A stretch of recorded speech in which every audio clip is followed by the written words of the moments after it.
Imagine a world where labor is obsolete, where work is something of the past, but miraculously, everything's still functioning better than ever before. No, I'm not talking about a society run by robots. I'm talking about a world harnessing the power of play. And I believe that there's a lot we can learn from games to make that world happen. So today, I'm going to talk to you about how gamification can make our world a better place.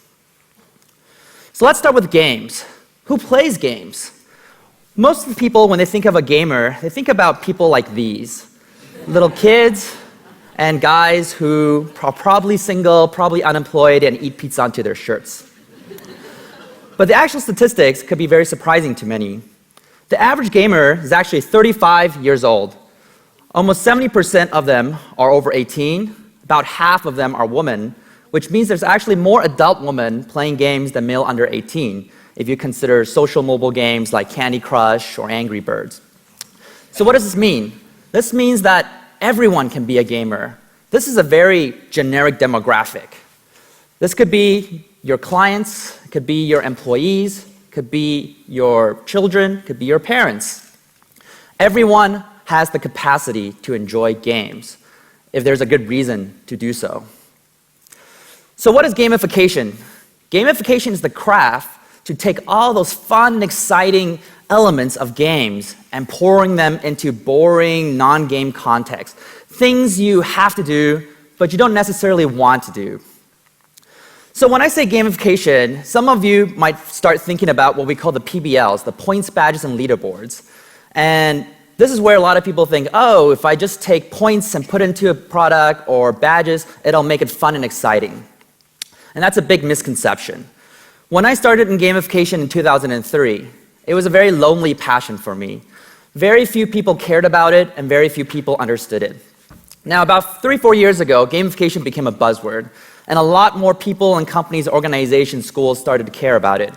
But still, very few people truly understand it. So if you think about what makes a game fun, if you ask gamers that, they're not going to say, oh, because the game has points. They'll say, oh, because it challenges me, it makes me use my creativity, it allows me to hang with friends, it makes me be more than who I am today. And if you think about it, every single game out there has game elements and game mechanics in them. But most games are still boring. Most games are still not engaging. So it's very naive to think that, oh, if I just take these game elements, mechanics that you can find in games that are even boring and pour them into products and experiences, it'll automatically make it super fun and exciting. So what we know here is that good gamification does not start with game elements, but really starts with how it motivates our core drives. So I spent many years developing a gamification framework called Octalysis. And it's a design framework based on an octagon shape. And in the center of Octalysis are 8 core drives. And I believe these are 8 core drives that motivate us to do everything that we do in games, out of games. So I'm going to go through these 8 core drives and show you one example about how something amazing out there changes the world with it. The first core drive is epic meaning and calling. This is the core drive that says you're motivated because you feel like you're part of something bigger than yourself. So in a game, it does that often. The world's about to end, and for some reason, you're the only person qualified to save the world. You feel big. But there's a lot of other examples to make people feel bigger than they are. It can be used to get children with cancer in children's hospital to update their pain journals. And that's what Pain Squad does. So Pain Squad is an app that gets kids to record their pain journals so doctors can diagnose them better. And you can imagine, if you're a child and you have cancer, you feel lonely. You feel like no one cares about you. You're in pain. You're not very motivated to keep track of your pain journal. So the Pain Squad is an app that pretends that you're in the secret police force, dedicated to hunt down this thing called pain. And the motto is keep pain in its place. Whenever there's pain, 2 times a day, you got to record it down. But to reinforce on that epic meaning and calling, look what they do in the app. Hey rookie, welcome to Pain Squad. It's really great you're here. We need all the help we can get to help put pain in its place. You are now officially a full-fledged detective in Pain Squad. Well done. At this rate, you might even be the next chief. They just don't make them like you anymore. You truly are one of Pain Squad's best and brightest. Keep it up. But this case isn't closed yet. Your squad is still fighting. We couldn't have done it without you. So way to go. So now, when the child updates her pain journal, she's not just doing something because she has to. She feels like she's part of something important. A team depends on her. She's fighting with the team against this force called pain, and that motivates her. That's epic meaning and calling. The second core drive is development and accomplishment. And this is the core drive that says you're motivated because you feel like you're improving, you're leveling up, you're achieving mastery. And one of the most well-known examples of this core drive is the Nike Plus Nike Fuel Band. So we all know that health and exercise is very important. But health is a long-term thing, and our brains are terrible at processing long-term benefits. We like short-term gratifications. So what the Nike Plus does really well is it shows you short-term accomplishments. It shows you how, hey, you have run an extra mile compared to last week. You're improving. Your Nike Plus score is getting higher. And so you feel accomplished. You feel, I'm growing, I'm getting better, I'm leveling up. And that motivates you. And to further drive that feeling of accomplishment, it also introduces a character to celebrate with you whenever you hit a new milestone. This little character jumps up and down, so excited, so happy, falls on his face, and is like, yeah! 10,000 Nike Fuel points earned. You feel accomplished. The third core drive is empowerment of creativity and feedback. So that's kind of like Lego. You give users the basic building blocks, and there's an infinite amount of ways for you to utilize your creativity, to try different combinations, strategies, see feedback, and adjust. And that's a very engaging process. So my favorite example in Core Drive 3 is the serious game called Folded. So scientists have been trying to figure out this AIDS virus protein structure problem, and the top PhDs in the world couldn't figure this out for 15 years. So they decided to make a game called Folded. And as you can see, you have a big protein, there's things you can do with it, you have an objective such as maximizing surface space. And miraculously, this problem that no one could solve was solved by a gamer in 10 days. So when you think about how a 15-year-old problem is solved in 10 days through a game, you have to see how powerful games can be in making our world a better place. The fourth core drive is ownership and possession. This is the core drive that says, because you feel like you own something, you want to improve it, you want to protect it, and you want to get more. So this is the core drive that powers a lot of virtual goods, virtual currency, things like that. It's also the core drive that motivates us to accumulate wealth. But it can also get us to learn math. Dragonbox is a learning game that gets little kids between 5 to 9-year-olds to be obsessed with solving hundreds of middle school algebra questions. Now, I don't know about you, but when I was a kid, math was the ultimate school grind. Like, everything else could be fun. You know, physics can be fun, science, history can be fun, but math, no, math is not fun. Math, you just sit there and you have to do it, so your parents don't get mad at you. So, check out how Dragonbox gets this to be fun for little kids. So the premise of the game is that you have a box, and inside the box there's a baby dragon. This baby dragon only wants to come out when nothing's around it, so it can eat. So this is the onboarding stage, teaching the rules. These green circles you see are zeros in disguise. 0 means nothing, so you tap on it, it disappears. 0 means nothing. It scans, the dragon wants to come out and eat happy. Now on stage 3, it introduced some basic math principles. Positive robot and negative robot cancel each other out, become 0. -2 and +2 cancel each other out, become 0. And now the dragon scans and the dragon wants to come out and eat again. And you can see the little dragon turns from an egg to a little baby. Nice. At one point, it gets pretty complex. The dragon box becomes an X, and you're trying to isolate that X. So you have to do things like balance both sides of the equation, multiply everything by 2. You also need to make sure the numbers are optimally solved, so no 2 over 4. So you can see in this process, the child is trying to make sure this is optimally solved, and the dragon will eat it because it's yummy. But the other 2, they're not, so dragon refuses to eat it, those will be yuck. As you can see, it'll be yum, yuck, yuck. You know, bad numbers. Dragons don't like bad numbers. So the child only gets 1 star out of 3. So now the child doesn't even know he's doing math.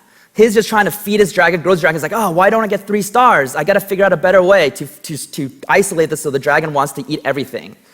Something really, really amazing. The fifth core drive of Octalysis is social influence and relatedness.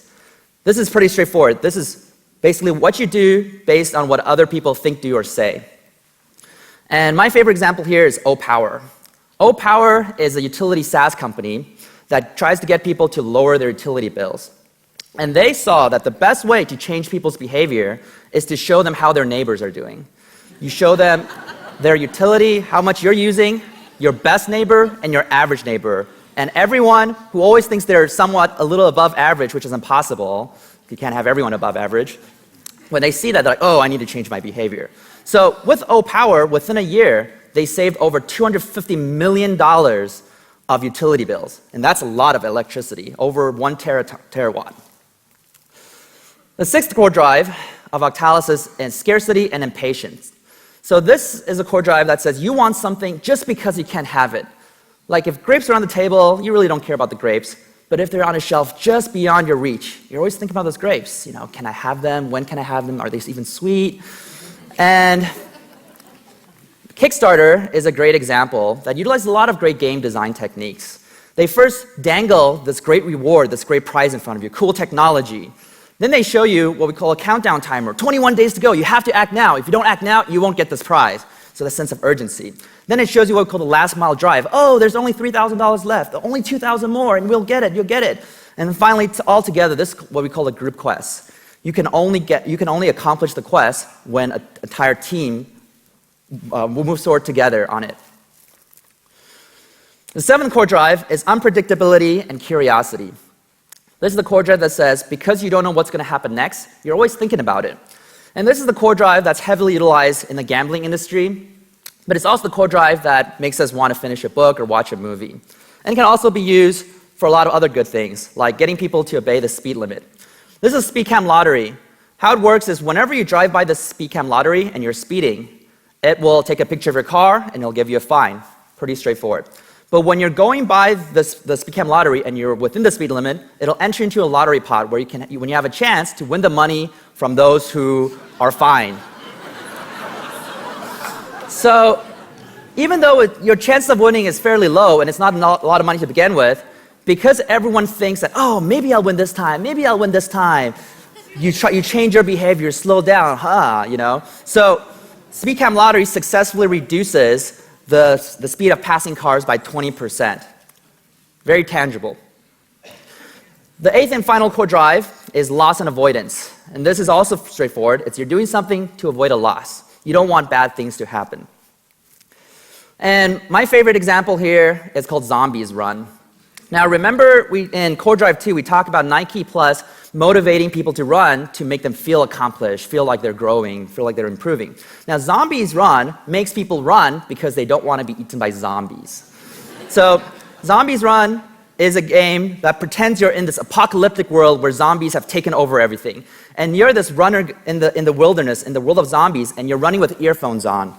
And there's a radio station with binoculars talking to you, say, hey, careful, runner 5, there's a horde of zombies on the west. Oh, careful, there's a zombie right behind you and he's gaining on you. And then you hear sounds, and you're like, crap, I gotta run faster, I don't want to be eaten, right? So again, now you're eating because you're running because you don't want to be eaten by zombies. A very strong motivation.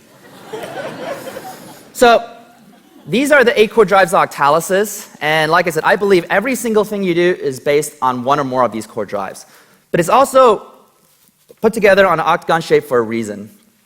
The left side core drives are more extrinsic motivation core drives, which means you're doing these things for a goal, for a purpose, for a reward. The ones on the right are the intrinsic motivation core drives, which means you're doing it because it's just enjoyable. You don't need a reward to use your creativity. You don't need a reward to hang out with friends. And you don't necessarily need to gain anything by being in the suspense of unpredictability. In fact, most people have fun losing money in casinos. And if you notice, the core drives on the top are more positive. I call them white hat gamification techniques. So if you're always doing something because you feel like you're being part of something bigger than yourself, and you're growing, you're improving, and you're using your creativity, it feels very, very good. It feels like you're in control, you're powerful. The ones on the bottom, I call them black hat game techniques. And if you're always doing something just because you want to avoid a loss, just because you don't know what's going to happen next, or you can't have something, it's going to be very, very powerful in motivation, but sometimes in the long run leaves a bad taste in your mouth.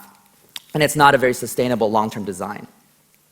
So once you have that framework, you can start analyzing why different things are engaging and motivating. You can look at Facebook, how it motivates us, and it maybe lacks a little bit of epic meaning and calling, maybe a little bit of scarcity. You know, there's basically everything you want you can get on Facebook. You can look at things like LinkedIn, right? And LinkedIn, yeah, there's not a lot of space to utilize your creativity on LinkedIn. You create a profile, you look at people, that's about it. But it is relatively important. There's ownership, it's your own life. There's a lot of things in LinkedIn that engages people. So that's just level 1 Octalysis. There's actually 5 levels in total, and it gets a lot more complicated later on. But the premise is this. Good gamification design is a complex subject. It's not just slapping on points, badges, leaderboard, game mechanics onto an experience. It's never a cookie-cutter solution. And so when I started in 2003, I had a vision. I foresaw a world where there's no longer a divide between what you have to do and what you want to do. And in this world, all you have to do is play all day. And everything you need to do is getting done.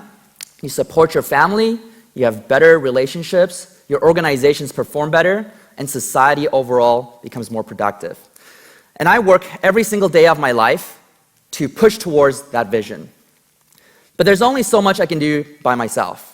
So that's why I need you to be part of that journey with me so that we create a world where whenever we wake up in the morning, we'll say, wow, that dream was amazing, but I'm so glad I woke up and back to reality because that's where the real fun is at.